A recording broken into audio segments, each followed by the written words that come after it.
මම විධානගමගේ ඉඳුවර අමීෂ් මාදේව මගේ වයස 16යි මම මේ කතා කරන්නේ මගේ තාත්තා වෙනුවෙන්. ඔය මිය ගියා කියන පුද්ගලයා 2012 දී මිය ගියද්දී මගේ තාත්තා වැඩ කරේ හොරණ කොළඹ බස්වල. ඒ කියන්නේ 100 රෝඩ් එකේ තමයි මගේ තාත්තා බස් කොන්දොස්තර කෙනෙක් වශයෙන් වැඩ කරේ. මොකද ඒ දවස් මම ඒක හොඳ ආකාරව දන්නවා. මම ඉපදිලා එතකොට අවුරුදු 3යි.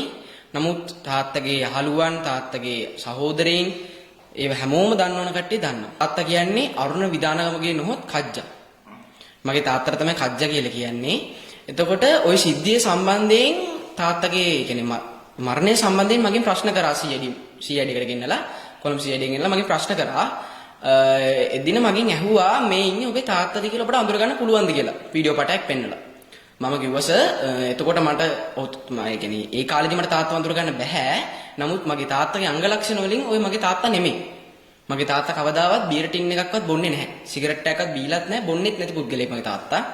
එම වීඩියෝ පටයේ තිබෙනවා එම පුද්ගලයා බීර් ටින් එකක් බොනවා. එතකොට මගේ තාත්තට කොන්දේ අමාරුවක් තිබ්බා කියලා අම්මා කියලා තියෙනවා. මගේ අම්මා කියලා තියෙනවා. ඇත්ත මගේ තාත්තට කොන්දේ අමාරුව පටන් ගත්තේ 2016 විතර පස්සේ. තාත්තා ඇක්සිඩන්ට් එකක් වෙනවා බස් එක තාත්තගේ බස් එක ඇක්සිඩන්ට් එකක් වෙනවා රත්නපුරේදී. අන්න එදායින් පස්සේ තමයි තාත්තගේ කොන්ද ගැස්සිලා තාත්තගේ කොන්ද රිදෙන්න ගන්නේ. මට කියන්න තියෙන්නේ මගේ තාත්තා ඒව වැරද්ද කරලා නැහැ. මම හොඳ සාක්ෂි ඇතුව මම කියන්නේ. ඔය කියන පුද්ගලයා මරන්න සම්බන්ධ නැහැ මගේ තාත්තා. මම කිසිම දේශපාලන පක්ෂයක් වෙනුවෙන්වත් පුද්ගලයෙක්වත් වෙනුවෙන් නෙමෙයි කතා කරන්නේ. මම කතා කරන්නේ මගේ මියගිය තාත්තා වෙනුවෙන් මම කතා කරන්නේ. මගේ තාත්තට කැරලක් ඇති වෙනකොට මම කැමති නැහැ. මොකද මගේ තාත්තා මොන වැරද්ද කරත් මොන දේ කරත් මාත් එක්ක කතා බහ කරන කෙනෙක්. එහෙම වැරද්දක් තාත්තා කළා නැහැ කවදාවත්. තාත්තගේ අතින් සුළු සුදු අඩුපාඩු වුණා. සුදු පිටි වලට පැනලා එහෙම සල්ලි එහෙම අරගෙන තියෙනවා. බොරු කියන රන් නැහැ. ඒ සල්ලි වලුත් අපේ තාත්තා ඕන තරම් අහිංසක මිනිස්සුන්ට උදව් කරලා තියෙනවා. මම මගේ තාත්තා හැම වෙලාවෙම හරි කියලා කියන්නේ නැහැ. මොනවා කරත් ඒ මගේ තාත්තම තමයි. ඒත් අම්මා ඔය සිද්ධිය කියන්නේ මගේ තාත්තා මේ යද්දි අම්මා හිටියේ ඩුබායි රාජ්‍යයේ. අපේ අම්මට අපේ තාත්තගේ ඩ්‍රයිවර්. ඒ කියන්නේ අපේ තාත්තගේ ඩ්‍රයිවර් එක තමයි අපේ අම්මට සම්බන්ධතාවයක් තිබුණේ. ඒ සම්බන්ධතාවයේ තිබුණ එක මටයි අහුුනේ. මම ඒක තාත්තට කියනවා. ඊට පස්සේ දවසක් අපි තාත්තා ඔක හරි මේ ඒ ඩ්‍රයිවර් එක අපේ ගෙදරට එද්දිත් මට අහු වුණා. ඊට පස්සේ මම තාත්තට කෝල් එකක් කරා. තාත්තා ගෙදර හිටියේ නැහැ මේ අවස්ථාවේදී. මම තාත්තට කෝල් කරාට පස්සේ තාත්තා ඊට පස්සේ ප්‍රශ්නේ ඊට පස්සේ දෙන්නම අල්ලගත්තා. කාමරේ දාලා අල්ලගෙන ප්‍රශ්න කරා දෙන්නගෙම. ගැහුවා. බොරු කියනර නැහැ ගැහුවා. සම්පත් රාමනායක කියන පුද්ගලයාට තාත්තව දඩුවම් කළා. තාත්තා කිව්වා උඹ ගමේ ඉන්න බෑ. ගමේ හිටියොත් මං උඹව මරනවා කියලා. එහෙම කිව්ව එකට ඊට පස්සේ තාත්තා බොරු චෝදනාවක් මත තාත්තා රිමන්ඩ් වෙනවා. බොරු චෝදනාවක් කියන්නේ ගිනියවියක් තිබුණා කියලා රිමන්ඩ් වෙන්නේ. නමුත් ගිනියවියක් නෙමෙයි තිබුණේ කියන්නේ පණිවිඩ හුමාර කරන යන්ත්‍රයක් වෝකිටෝකි කියන. ඒ යන්ත්‍ර 4ක් සමග තාත්තා රිමාන්ඩ් වෙනවා මාස 5කට. මාස 5මාරකට. ඒ මාස 5මාර රිමන්ඩ් වෙන අතරතුර තාත්තගේ තිබුණ ඉඩමක් විකුණලා අම්මගේ අයිතියට තිබ්බ තාත්තගේ ඉඩමක් විකුණලා අම්මා රට යනවා. අම්මා රට ගියාට පස්සේ මම තමයි තාත්තා ඉපදෙන මේ මාස 5කට කලින් එළියට ගන්න. ඒ කියන්නේ නැති වෙන්න මාස 5කට කලින්. නැති වෙන මාස 2කට කලින් තමයි තාත්තා මං එළියට ගන්නේ. ඊට පස්සේ අම්මා බය වුණා. අම්මා හොයන්න ගත්තා තාත්තා එළියට ඇවිල්ලා. අම්මා හැමතැනම හෙව්වා. අම්මගේ පවුලේ අයගෙන් හෙව්වා. අපි විදේශ ගමන් එකෙන් බැලුවා රට ගිහිල්ලා තියෙදි කියලා අපෙම හෙව්වා. ඊට පස්සේදී අපිට හම්බුණා මේ දෙන්න එකට ඉන්නේ කියලා. මේ අම්මගේ හොර මිනිහයි අම්මයි. අම්මගේ ස්වාමි පුරුෂයයි මේ අම්මයි දෙන්න එකට ඩුබායි රාජ්‍යයේ ඉන්නේ කියලා අපිට ආරංචියක් ආවා. ඒ වෙනකොට ඔය ඩුබායි ඉඳන් JCB සමන් කියන පුද්ගලයා අපේ අම්මත් මේක අපේ තාත්තත් එක්ක පොඩ්ඩක් කතා බහ කරා. තරහක් තිබුණට එයාගේ හිතේ වෙන චේතනාවකින්ද මම දන්නේ නැහැ. නමුත් කතා බහ කරා. ඊට පස්සේදී ඔහොම ඔය සිද්ධිය වුණ දවසේ තාත්තා මේ සිද්ධිය වෙච්ච දවසේ තාත්තා නැති වෙච්ච දවසේ අම්මාට අපි කිව්වේ නැහැ මල්ලි නංගි නැති වෙලා කියලා. අපි කිව්වේ තාත්තා විතරයි මැරිලා ඉන්නේ කියලා. ඊට පස්සේ අම්මා එදිනෙම ඩුබායි රාජ්‍යයෙන් ලංකාවට මේ ආවා. ඒ එනකොටත් අම්මා දන්නේ නැහැ. නමුත් තාත්තා නැති වෙලා පැය 3මාරක් දෙකක් විතර ගත වෙනකොට අම්මගේ account එකට JCB සමන් රුපියල් ලක්ෂ 2මාරක මුදලක් මේ යොමු කරලා තියෙනවා. මට සාක්ෂිය දුවගේ මට JCB සමන් මලගෙදරින් පස්සේ මට කෝල් එකක් අරන් කිව්වා දුකයි වෙච්ච දෙයට එහෙම විස්තර කිව්වා. ඒ විස්තර කියන අතරතුරදී තමයි කිව්වේ මට පොඩි ගාණක් මගේ අතේ තිබිලා මම අම්මට මේ ගාණ දැම්ම අම්මගෙන් වියදමට කීයක් හරි උමනා තිබුණොත් ඉල්ල ගන්න කියලා. ඊට පස්සෙ මම ඒක අපේ අම්මගෙන් ඇහුවා. මෙහෙම දැම්ම කියලා. අම්මා නෑමයි කිව්වා. පස්සේ මම ඔප්පු කරා මෙහෙම මට කිව්වා මේ ඇත්ත කියන්න කියලා. ඊට පස්සේ කිව්වා ඔව් කියලා. එතකොට අපි දන්නවා මම අම්මගෙන් අහද්දී අපි දන්නවා JCB සමන් මේ සිද්ධියට සම්බන්ධයි කියලා. ප්‍රධාන සැකකරුවෙක් වශයෙන් මට හිටියේ JCB සමන්. එතකොට අපි දන්නවා එයා සම්බන්ධයි. මම ඒ අම්මගෙන් ඇහුවා. අම්මා ඊට පස්සේ මට දුන්න උත්තරේ උඹ හිතනවාද උඹේ මගේ මහමිනිහේ ළමයි දෙන්නේ මම මරාගනීද කියලා. ඊට පස්සේ මං කිව්වා ඉතින් මම දන්නේ නැහැ ඔයාගේ තිබ්බ තරහත් එක මම දන්නවනේ කියලා. ඊට පස්සේ කිව්වා මම එතකොට දන්නේ නැහැ JCB සමන් මේ සිද්ධියට සම්බන්ධ කියලා. මම කිව්වා ඔයා බොරු කියන්න එපා. ඔයා අවුරුදු 17ක් පවුල් කෑවනේ. ඇයි ඔයා දන්නේ නැති JCB සමන් මෙහෙම අපේ තාත්තත් එක්ක තරහයි කියලා.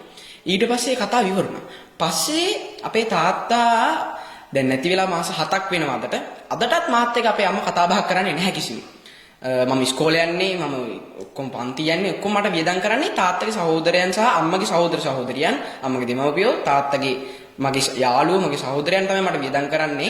ඊ දිනේ රාත්‍රියේදී මට ජංගම දුරකථන ඇමතුමක් එනවා තාත්තගේ මිත්‍රයෙක්ගෙන් මෙන්න බලන්න පුතේ නිවුස් එකක් ගිහිල්ලා කියලා. පස්සේ මම නිවුස් එක බලනකොට මට ඇඬුණා. මොකද මම දන්නවා මගේ තාත්තා ඔහොම දෙයක් කරේ නැහැ කියලා. එදා ඔය වීඩියෝ පටය මට පෙන්නද්දි අම්මත් හිටියේ මමත් හිටියේ CID එකේ. අම්මගෙන් වෙනම ප්‍රශ්න කරේ. මගෙන් වෙනම ප්‍රශ්න කරේ. අම්මේ එවෙලේ මට ඇහෙන බොරුවට කිව්වා මට හොඳටම මතකයි. නෑ සර් රෝග වෙන්න බෑ ඔය අනුර නෙමෙයි. ඔහොම ඉන්නේ නෑ කියලා. නමුත් ඊට පස්සේ මාව වාඩි කරලා ආයෙත් විනාඩි 5කට විතර අම්මව ගත්ත වෙනම කාමරයකට. ඒ අරන් එළියට බැස්ස මොනවද කතා කරේ කියලා මම දන්නේ නැහැ. අම්මා කියලා තියෙනව නේද තාත්තා ඕකේ කරේ තාත්තා තමයි ඉන්නට ගහන් ඉන්නේ කියලා. ඉන්නට අත ගහන් ඉන්නේ කියලා. මට 100,000ක් ෂුවර් හරි ඉන්නට අත ගහන් ඉන්න එක සාමාන්‍ය පුරුද්දක් කියමුකෝ මිනිස්සෙක්. වැරද්දකට අහුරත් කමන්නේ තාත්තා කරපු වැරද්දක් නම් දැන් තාත්තා කොහොමවත් නැති වෙලා ඉවරයිනේ කියලා. ඊට පස්සේ මගේ අම්මා කියලා තියෙන එක තමයි කියන්නේ මට කියන්න තියෙන්නේ මෙහෙම. දැන් අපේ තාත්තගේ සිද්ධියට සම්බන්ධයෙන් JCB සමාන් තැඹිලිලා හිරු ඔය ගොඩක් කට්ටිය දැන් රටින් නම් අල්ලගෙන ආවනේ. නමුත් මම කියන්නේ ඇයි ඒගොල්ලොන්ගෙන් විතරක් නෙවෙයි මට සාධාරණයක් ඉටු කරා. නමුත් මම කියන්නේ මේ ප්‍රශ්නේ සිද්ධියේ මගේ අම්මා ඉන්නවා. මට මුලින්ම සැකේ වගේ තිබ්බේ අම්මා. මොකද මේ තාත්තා නැති වුණාම ලක්ෂ 2කමාරක් දානකොට තාත්තා මරපු එක තමන්ගේ කියන්නේ ගැහණියට මගේ මවට මොකටද ලක්ෂ 2කමාරක් යොමු කරන්නේ. තාත් ඇවිල්ලා මලගෙදරදී දෙන්න 3 දිනෙටම කියලා තියෙනවා සාක්ෂි ඇතුව මම මේ කියන්නේ මට ඉතුරු වෙන්න ඕන එක නෙමෙයි ඉතුරුනේ කියලා. පවුලේ අයට ඇහිලා තියෙනවා. අම්මා කෝල් වලින් කියනවා. මට ඉතුරු වෙන්න ඕන එක නෙමෙයි ඉතුරුනේ මූව කොහොමද මම බලාගන්න හදාගන්නේ කියලා. ඒ කියන්නේ අම්මා ලංකාවට නිකන් දන්නේ නැහැ මල්ලී නංගි මැරලා කියලා. අම්මට ඕනුනේ ඇත්ත වශයෙන්ම කිව්වොත් මාවයි තාත්තවයි මරන්න. මොකද මමයි තාත්තයි හිටියොත් තමයි අම්මට ওই සෝර සම්බන්ධතාවය ලංකාවේ කරගෙන යන්න බැරි. සම්පත් ප්‍රාමණයක කියන පුද්ගලයා සමග මගේ අම්මට හොර සම්බන්ධතාවයක් තියෙන කියලා මම ලිඛිතව කියනවා. මොකද මගේ S2කට දැක්ක වෙච්ච සිදුවීම් මගේ S2කට දැක්ක වෙන මොනවද උනේ කියලා එතන. ඒ වගේම ඒක සම්පත්ව සහ අපේ අම්මව මරයි කියන බයට තමයි මගේ තාත්තව මරන්න අපේ අම්මා සම්බන්ධ වුනේ. මම කියන්නේ නැහැ මේ මගේ මල්ලී නංගි මරන්න අම්මට උමනාවක් තිබ්බ කියලා අම්මා කෙනෙක් වශයෙන් මම දන්නේ නැහැ. නමුත් අපේ අම්මට උමනාව තිබ්බ මගේ තාත්තව මරන්න. මම ඒක හොඳාකාරව දන්නවා. තාත්තා ගොඩක් අසරණ අවස්ථා තියෙනවා. මම අසරණ අවස්ථා තියෙනවා. මම පාසල් යද්දි මගෙන් අහලා තියෙනවා ඕන තරම් දෙමෝපිය රැස්වීම වලට හැමෝගෙම එන්නේ අම්මලා. මගේ ආවේ තාත්තා. හැම තැනකදී මගේ තාත්තා මං අසරණ වුණා. මගේ තාත්තා මට තාත්තා කෙනෙක් වශයෙන් මගේ රජා. එයා වැරද්දක් කරා නම් එයාගේ පිටට වැරද්දක් පටවලට මට කමක් නැහැ. නමුත් මම කියන්නේ නොකරපු වැරද්දකට මේ නැති වෙලා ඉන්න මිනිස්සු වල්ලන්න එපා කියලා. එයා කිසිම වැරද්දක් කළා නැහැ. එයා වැරදි කරලා නැහැ කියන්නේ වැරදි කරලා තියෙනවා. නමුත් ඔය 2012 දී ඔය නැති වුණා කියන පුද්ගලයාගේ සිද්ධියට කිසිම සම්බන්ධතාවයක් නැහැ මගේ තාත්තව. ඕගොල්ලන්ට පුළුවන් ওই ප්‍රශ්නේ දිගටම හොයන්න. මට කියන්න තියෙන්නේ මගේ තාත්තා මෙහෙම දෙයකට අල්ලන්න හේතුව මම කියන්නේ නැහැ කිසිම ආණ්ඩු පක්ෂයක් කියලා. නමුත් මේක ඇල්ලුවේ මගේ අම්මා. මගේ අම්මට ඕන වෙන්නේ පොලිසිය එයා ගැන තියෙන සැකේ ඉක්මනටම නැති කරලා දාන්න. දැන් මෙහෙම තමන්ගේ ස්වාමි පුරුෂයා මේ වැරද්ද කරා කියලා එයා තමන්ගේ ගැහණිය පිළිගන්නව නම් අනිවාර්යෙන්ම පොලිසියකට පුළුවන් පිළිගන්න. මොකද ළමයෙක් කියන්නේ අවුරුදු 16ක ළමයානේ මම. එතකනේ තාත්තා 2012 දී මට අවුරුදු 3යි. මට අවුරුදු 3ක ළමයෙක් බෑ ඒ කාලේ තාත්තා වඳුර ගන්න. ඇත්ත. නමුත් මට මගේ තාත්තා වඳුර ගන්න පුළුවන්. සහෝදර සහෝදරියන්ට තාත්තගේ වඳුර ගන්න පුළුවන්. ගැහණිය වශයෙන් එහෙම කරපු එක වැරදි. මගේ අම්මා හිටියට වැඩක් නැහැ. මගේ ගැන බලන්නේ නැහැ. මම තනියම හැදෙන්නේ මම කිසිම වැරද්දක් කරන්නේ නැහැ. මම කියන්නේ මගේ තාත්තා වෙනුවෙන් සාධාරණ ඉටු කරන්න කියලා විතරයි. අම්මව මම කියන්නේ හැම මාධ්‍යයකටම මම කියන්නේ මගේ අම්මව අත්අඩංගුවට ගන්න. මගේ අම්මව අත්අඩංගුවට අරගෙන මේ සම්පත් ප්‍රාමණයක කියන පුද්ගලයාව අත්අඩංගුවට අරගෙන දෙදෙනාගෙම විමර්ශනයක් කරන්න. මම ඉල්ලා සිටින බැගෑපත්ත මම ඉල්ලා සිටින මගේ තාත්තා වෙනුවෙන් ඉදිරියටත් සාධාරණය කරන්න කියලා.